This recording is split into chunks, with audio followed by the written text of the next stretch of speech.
এই ধরনের গুণফল আমরা কয়েক সেকেন্ডের মধ্যে। এখানে আছে 7, সাথে সাথে 8 গুণ করব, 7 8 56, 3 7 21, 5 6 30, 5 5 25।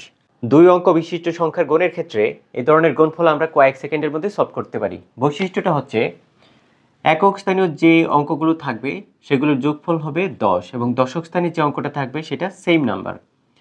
তাহলে দশক স্থানীয় যে সংখ্যাটা থাকবে তার থেকে ইমিডিয়েট বড় সংখ্যার সাথে গুণ করে সেই গুণফলটা বসাবো। এখানে আছে 7, সাথে সাথে 8 গুণ করব, 7 8 56, 3 7 21, 77 এবং 73 এর গুণফল হচ্ছে 56 21, 55 গুণ 55 এর গুণফল হবে 5 6 30, 5 5 25, 37 গুণ 33 এর গুণফল হবে 3 4 12, 3 7 21, 64 গুণ 66 এর গুণফল হবে 6 7 42, 24। এই গুণফলগুলো বুঝে থাকলে 89 × 81 সমান কত সেটা কমেন্ট করে জানাবেন। ফার্স্ট ক্যালকুলেশনের এই ট্রিক্সগুলো জানা থাকলে ডেইলি ক্যালকুলেশন বা কম্পিটিটিভ এক্সামে অনেক অ্যাডভান্টেজ পাওয়া যাবে। আশা করি অনেকের কাজে লাগবে। ভিডিওটি দেখার জন্য ধন্যবাদ। আসসালামু আলাইকুম।